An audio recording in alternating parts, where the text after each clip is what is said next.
Hello అండి. మళ్ళీ వచ్చేసింది మీ చందమామ ఇంకొక చందమామ కథతో. ఈరోజు మనం చెప్పుకునే ఆ చందమామ కథ పేరేంటంటే చేప నవ్వింది.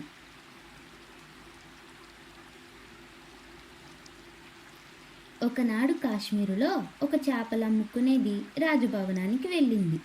రాణిగారు చేపల బేరం చేస్తుండగా బుట్టలోని చేపల్లో ఒకటి ఎగిరెగిరి పడసాగింది. నాకు ఆడు చేపలు కావాలి, ఆ చేప మగదా ఆడదా అని రాణి అడిగింది.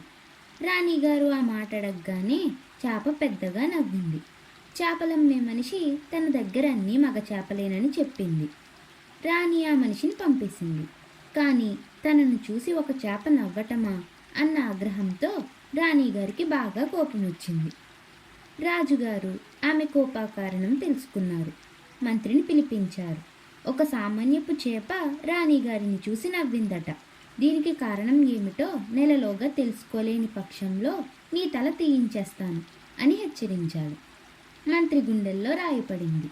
ఆయన విచారంతో ఇంటికి వెళ్ళాడు.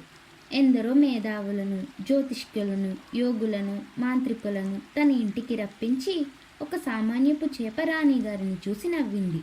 దీనికి కారణం ఏమై ఉంటుందో మీరెవరైనా చెప్పగలరా అని అడిగాడు. ఒక్కరూ చెప్పలేకపోయారు. దానితో మంత్రికి తనకు చావు తప్పదనిపించింది. ఆయన మనోవ్యాధితో మంచం ఎక్కాడు. మంత్రి కుమారుడు చాలా తెలివిగలవాడు. తండ్రికి కావలసిన సమాధానం కొరకు తానే స్వయంగా బయలుదేరాడు. అతను కొన్ని రోజులు ప్రయాణం చేశాక దారిలో ఒక ముసల రైతు తటస్థపడ్డాడు. ఆ రైతుతో పాటే మంత్రి కుమారుడు కూడా నడవసాగాడు. కొంత దూరం పోయాక మంత్రి కుమారుడు రైతుతో, మనం ఇలా నడిచే కన్నా ఒకరి భుజాల మీద ఒకరిని మోసుకుంటూ పోతే ఇద్దరికీ నడక సులువవుతుంది కదా, ఏమంటావు అన్నాడు.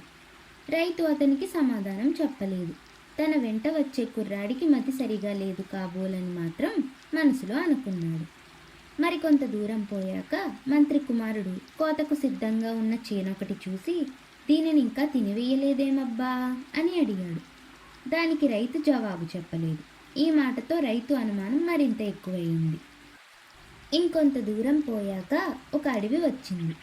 మంత్రి కుమారుడు రైతుకు తన బాకు తీసి ఇచ్చి, ఇది తీసుకుపోయి 2 గుర్రాలు తీసుకురాగలవా, మనకు ఉపయోగపడతాయి, బాకు మాత్రం పోగొట్టొద్దు సుమా, చాలా ఖరీదైనది అని చెప్పాడు. దానికి కూడా రైతు ఏమీ జవాబు చెప్పలేదు.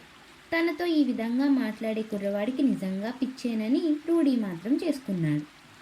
అడవి దాటి ఇద్దరూ ఒక నగరం ప్రవేశించారు. ఆ నగరంలోని వారెవరూ వీరిని పలకరించలేదు. మంత్రి కుమారుడు చుట్టూ చూస్తూ, ఎంత పెద్ద శ్మశానమో అన్నాడు. ఈ మాటకు రైతు నవ్వుకున్నాడు. నగరం దాటుతూనే వారిద్దరూ శ్మశానం దగ్గరికి వచ్చారు. శ్మశానంలో శవదహనం జరుగుతుంది. చచ్చిపోయిన వాడి బంధువులు వచ్చేపోయే వారికి ఏవేవో తిని బండారాలు ఇస్తున్నారు. వీరిద్దరికీ కూడా ఇచ్చారు. 2 అడుగులు వేసి మంత్రి కుమారుడు చుట్టూ కలయజూసి, ఇదెంత దివ్యమైన నగరం అన్నాడు. కొద్ది దూరంలో వాగొకటి అడ్డొచ్చింది. రైతు చెప్పులు చేత పెట్టుకుని దోవతి పైకి కట్టుకొని వాగు దాటాడు. మంత్రి కుమారుడు మట్టుకు ఇదేదీ చేయకుండానే వాగు దాటాడు. ఎలాగైతేనే రైతు గ్రామం చేరుకున్నాడు. తన వెంట వచ్చిన యువకుడు ఎంత వెర్రివాడైనా చాలా దూరం తన వెంట కలిసి నడిచాడు గనక రైతు అతన్ని తన ఇంటి భోజనానికి రావలసిందిగా పిలిచాడు.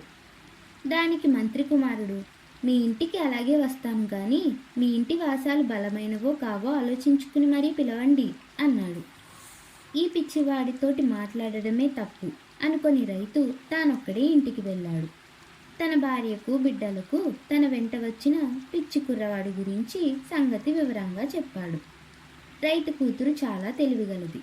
తండ్రి చెప్పినదంతా విన్న తర్వాత ఆ పిల్ల అతడితో ఈ విధంగా అన్నది, నాన్న, ఆ కుర్రవాడు పిచ్చివాడు కాడు, చాలా తెలివిగలవాడు. అందుకే అతని మాటలు నీకు అర్థం కాలేదు.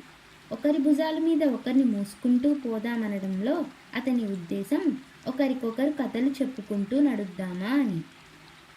పొలాన్ని ఇంకా తినివేయలేదేమబ్బా అంటే రైతులకు సామాన్యంగా ఉండే అప్పుల వాళ్ళు పంట కాచేయలేదేమిటా అని. బాకు తీసుకుపోయి 2 గుర్రాలు తీసుకురమ్మనటంలో అతని ఉద్దేశం 2 దుడ్డు కర్రలు నరుక్కురమ్మని. అవి అడవిలో ఏదైనా వస్తే అండగా ఉంటాయా నేను. నగరంలో ఎవరూ పలకరించినందున అది అతనికి శ్మశానంలా కనిపించింది. శ్మశానంలో ఆతిథ్యం దొరికింది కనుక దాన్ని నగరం అన్నాడు. వాగు దాటేటప్పుడు నీటిలో ఏముంటుందో తెలియదు కనుక అతను పాదరక్షలు విప్పలేదు, దోవతి పైకి కట్టలేదు. అతను చాలా తెలివైనవాడు. మన ఇంటి వాసాలు బలమైనవని చెప్పి ఉంటే తప్పక వచ్చేవాడు. ఇల్లు తనను భరిస్తుందో లేదోనని తెలుసుకోవడానికి ఆయన అలా అడిగాడు. నేను ఆయనకు ఆతిథ్యం ఇస్తానుండు. రైతు కూతురు ఒక చిన్న గిన్నె నిండా నెయ్యి, 12 చపాతీలు, ఒక దుత్త నిండా పాలు నౌకరు చేతికిచ్చి మంత్రి కుమారుడికి పంపిస్తూ ఒక చిన్న ఉత్తరంలో ఈ విధంగా రాసింది. మిత్రమా, చంద్రుడు సంపూర్ణుడు. సంవత్సరానికి 12 నెలలు. సముద్రుడు చెలియల కట్టు దాట యత్నిస్తున్నాడు. రైతు కూతురిచ్చిన వస్తువులను నౌకరు మంత్రి కుమారుడి వద్దకు తీసుకుపోతుండగా నౌకరు కొడుకు దారిలో తటస్థపడి తండ్రి వద్ద మారం చేసి కొంత పదార్థం కాజేశాడు. నౌకరు మిగిలిన వాటిని తీసుకుపోయి మంత్రి కుమారుడికి ఇచ్చాడు. మంత్రి కుమారుడు భోజనం పూర్తి చేసి రైతు కూతురు పంపిన చీటీ తీసుకొని దానికి సమాధానం నౌకరు ద్వారా ఇలా పంపాడు. స్నేహితురాలా, అమావాస్య చంద్రుడు కావటం చేత అతని జాడే తెలియదు. ఏడాదికి 11 మాసాలేనని నాకు తోస్తుంది. సముద్రంలో నీరు సగానికి తీసి ఉంది. ఈ సమాధానం వినగానే రైతు కూతురు నౌకరుతో, నేనిచ్చిన నెయ్యి, ఒక చపాతి, సగం పాలు ఏం చేశావు అని అడిగింది. దొంగతనం బయటపడిపోయింది. ఆ తర్వాత ముసలి రైతు వెళ్ళి మంత్రి కుమారుణ్ణి తన ఇంటికి పిలుచుకొని వచ్చాడు. మంత్రి కుమారుడు రైతు కూతురు చాలాసేపు మాట్లాడుకున్నారు.